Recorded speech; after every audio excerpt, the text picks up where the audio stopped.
За сайн байцгаана уу? Намайг Даавдржин Золцоо гэдэг. Би нэг мэрэгэл мэндийн үндэсний төвд хотжилт хариуцсан эрдэм шинжилгээний ажилтан гэдгээ.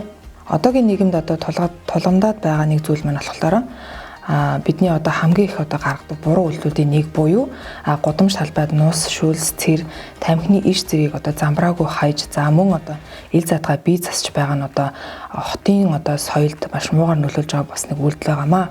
За уг үйлдэл нь бол орчны бохирдлыг үүсгэж зогсохгүйгээс гадна хөрсөнд шингэж олон төрлийн халдвар төвчлөлийг бол үүсгэх эрсдлийг бий болгож байдаг.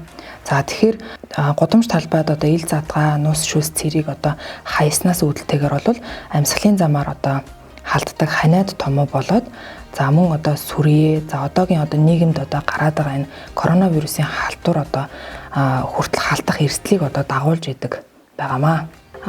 Уг гудамж талбайд энэ нус цэрээ хаяж байгаа энэ үйлдэлийг бол сүүлийн үед бид нар энэ 2016 онд энэ хууль гарсан байгаа. За энэ хууль нь болохоор эрүүл ухааны тухай хууль байгаа. За тэгэхээр энэ хууль дээр бол нийтийн эзэмшлийн болон үйлчлэгээний газар, мөн орон сууцны орчинд нус, шүүлс, цэр, тамхины иш, гэрийн тэжээвэр амьтны ялгцаар бохирдуулж зориултын бус газарт бие засаж хог хаягдыг ил задгаа хаях, шатаах үйлдэл байнга гардаг болсон учраас энэ хуулинд нь бол торгох тийм заалтыг бас оруулж өгсөн байгаа. За тэгэхээр уг хуулийг зөрчсөн тохиолдолд зөрчлийн тухай хуулиар 5-ын 1-р зүйлд заасны дагуу иргэнийг 11-т тэнцэх хэмжээний төгрөгөөр торгодог болсон байгаа. За тэгэхээр мөн бусад улс орнуудч адил торгуулийн арга хэмжээг авч хэрэгжүүлдэг.